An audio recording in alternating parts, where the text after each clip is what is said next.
Howdy music lovers, Tom from Blakgraz here. Nice to see everybody again.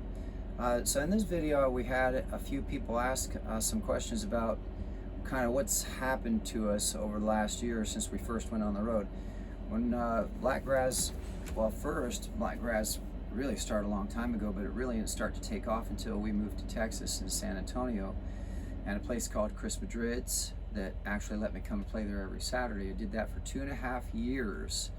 Writing songs and building the show, because it's not just enough to write a song, you've got to actually have a show and know what to say. One of the nice things about playing at Blakgraz is that I was playing to about 300 to 500 people every Saturday, passing through, and every demographic you can think of, little babies all the way up to grandma and grandpas. So because it was a burger joint, everybody in their family wanted to go, and I was playing on the Saturday afternoon, the busiest time of the week for them, and it was amazing because I could write whatever I wanted and they would let me experiment with styles and see what worked and what didn't. So that allowed me to build the show. And then it started to expand out from there into other towns in Texas and different venues. And then we thought, maybe we can get an agent and start touring around the country and seeing if other places like the show too. So we found this fella who actually did a horrible job, made a lot of promises, and then left us high and dry out on the road, which was pretty scary at first. But we're pretty resilient. We adapted really fast after he kind of dropped the ball and left us stranded a couple times. We decided to just start taking over everything ourselves, doing the booking and all of the marketing and everything, not just showing up and playing. But part of the discovery process was that we realized we were spending more money on hotels and restaurants than we could actually bring in as a solo artist, or probably even as a touring musician without a label or anything. So it just we had to finally decide, listen, we're either going to quit or we're going to keep doing this, and we're going to go back to Texas and buy an RV. And the reason we had to go back to Texas was because we had savings there. We had a lot of savings, and so we decided to go and liquidate some of that and put it into Rufus, which is what we're sitting in now, here at a truck stop in Pennsylvania in between shows. It's kind of cool. Rufus is older, and so he needs a lot of work, but we basically went on a wing and a prayer. Literally, we bought him and drove down the road back to Maryland to keep the tour going. That was a lot of driving, and we'd never had any experience with RVs before, so there was a lot of baptism by fire. And we were still trying to figure it out with that agent at the time too, and then after a while it just finally we had to cut it off because it was there was some back and forths and some accusations about things that were utterly ridiculous. Fortunately, we're really good at record keeping, so we had everything, so it helps us to, when things get stressful, if you have good records of what's been said, what contracts you signed, what agreements were made, how much money you should have coming into each show, and where your expenses are going, when things get stressful or you get tired, which happens a lot when you're traveling all the time, it's easier to stay objective and not get too emotionally overwhelmed, right? And that's the key, is really keeping your head on, especially when you're doing everything yourself. So we finally, with Rufus, brought our liabilities down and found our price point a few months into it, with where venues were willing to pay enough to keep us rolling down the road and have enough savings to be able to start working on fixing up Rufus. That's really the main focus right now, is to keep him in one piece. And funny enough is that's a big part of this video, is the first 6 months or so was us not just trying to figure out how he works, but figure out why he wasn't working. One of the main things that occurred, that happened pretty early on, we were in Copper Hill, Tennessee, going to Highway 64 to play a show, and we pulled into the parking lot and we lost air. Now what does that mean on a Class A camper like this? It means that your suspension is gone and your brakes are gone. You can't stop and you can't roll because the tires are grinding in the wheel well. So we had to have a mechanic come out and try and fix it. That didn't work. And so for the next months, 6 months, Martha and I both started trying to learn as much as we could about campers, and I started climbing under there and taking things apart and fixing and replacing, doing and basically throwing everything I could at it as we would try to limp from show to show. And there were a lot of times where we didn't think we were going to make it. In fact, one time in Alabama, we played it, I think it was the Hoover Cajun Steamer, and I was 20 miles down the road and couldn't get to them because he wouldn't air up again. So they sent their manager down, picked me up and brought me back. I played the show, and then he gave me a ride back down to the camper until we could get parts the next day.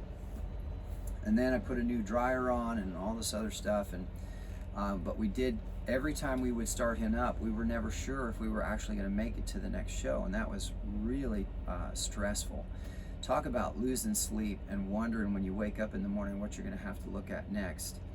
So then we finally had a really big breakdown with that. So I got to the point where I had replaced everything in the air suspension system that I could, except for the air compressor that's attached to the motor itself that actually builds up the air. Well, we got stuck in Frankfort, Kentucky, and thanks to Rob Aldridge and Angie for making calls till they were blue in the face. They got me a ride to my second show. I lost one show because of that, but they got me to my second show on Saturday. And then actually that ride, I think his name was Josh, he actually knew a fella named Jacob who came from Louisville to Frankfort, Kentucky in this parking lot of a Lowe's where we were trapped to just basically take a look at Rufus and see if he could fix it. Turns out it was the compressor. The compressor finally died. Maybe because I had replaced all the other parts, and so now the pressure was causing too much strain on the old compressor. The compressed air was pushing too hard on it, and so it finally just died completely. Maybe it was on its way out the whole time. I don't know at this point. But there we were in the parking lot of a Frankfort, Kentucky Lowe's,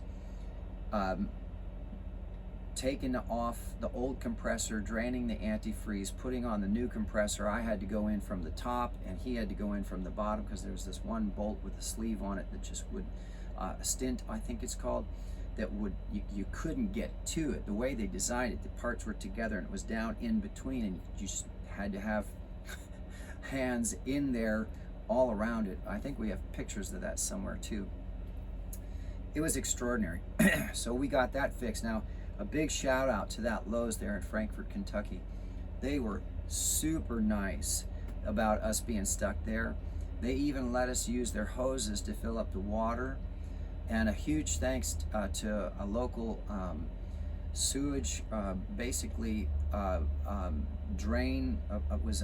When you dump from your RV, you got to get rid of your black water and your gray water and fill up with fresh. Well, Lowe's let us fill up with the fresh, but because we'd been there since before the weekend, the black and gray were getting full.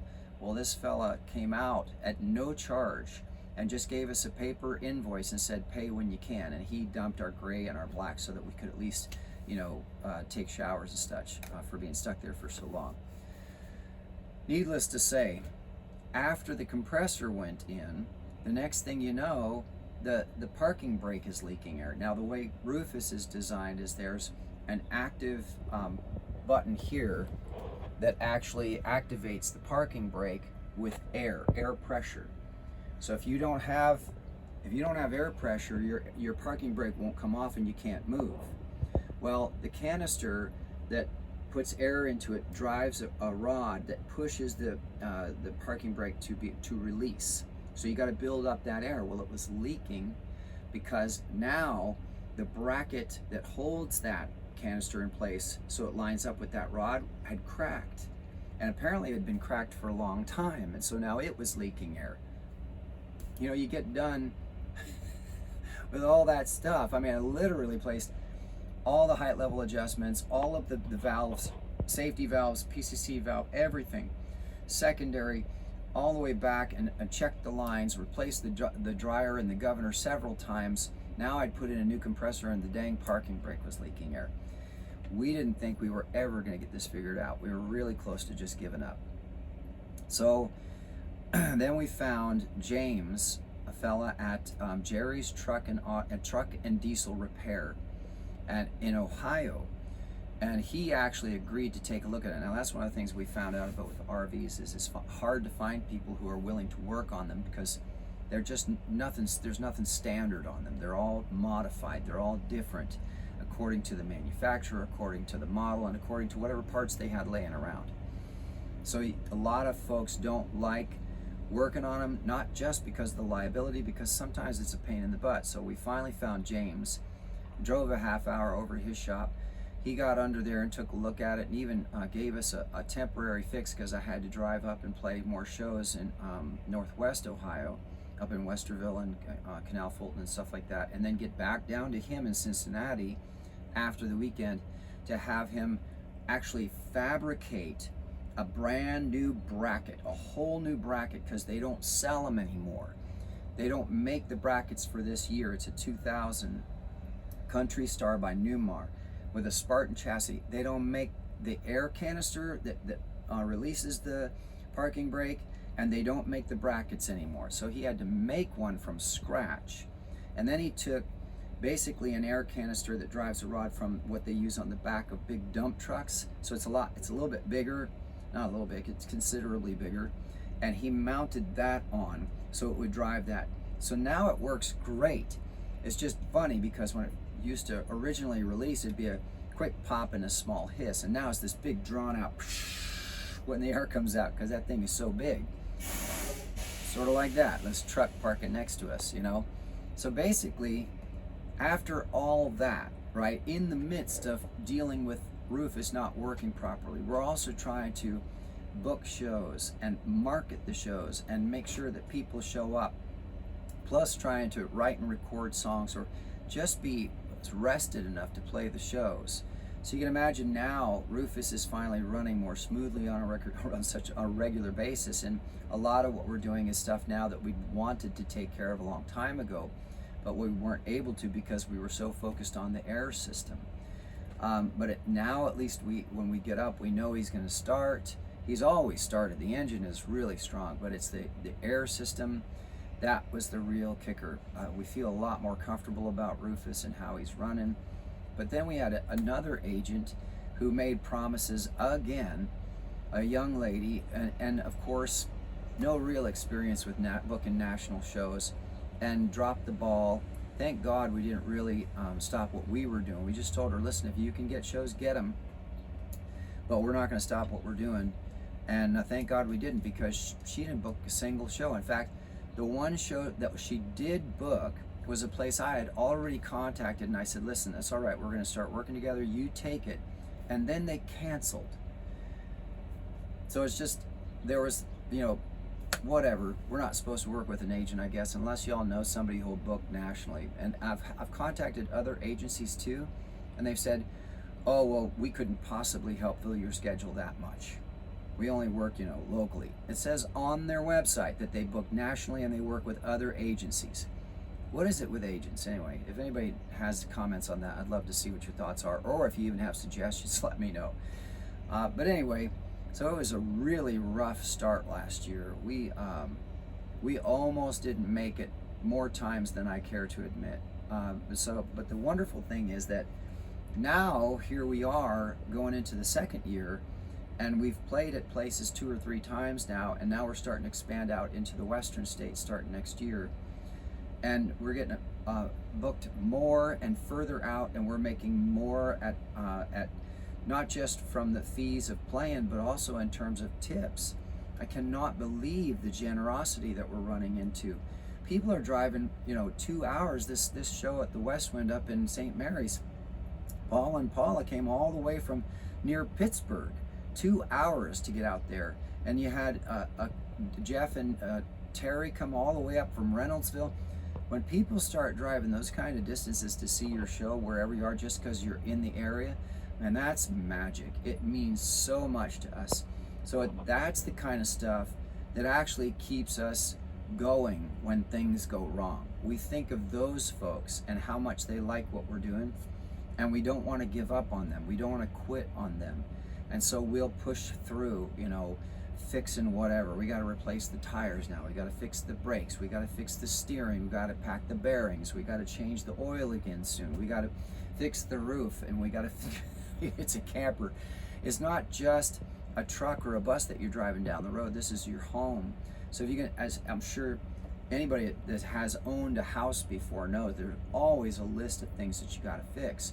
Well, he also happens to be 25 years old, running down the road and bouncing on bad roads and shaking around. So imagine shaking your home like that all the time. What would happen? Needless to say, we are amazed that we've made it this far with everything that's happened. But even better, we are amazed and honored, completely honored, that people are really starting to enjoy what we do and pick up on what we're doing. And you know, if I could say anything to me, a younger me, I would just say, just don't quit. Whatever you do, don't quit. It's going to be amazing, and it really is.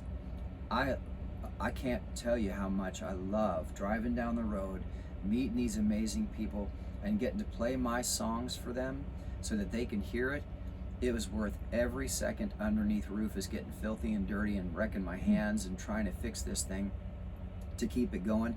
It's been worth every single second of stress, every single second of not knowing for sure if we were going to make it or not.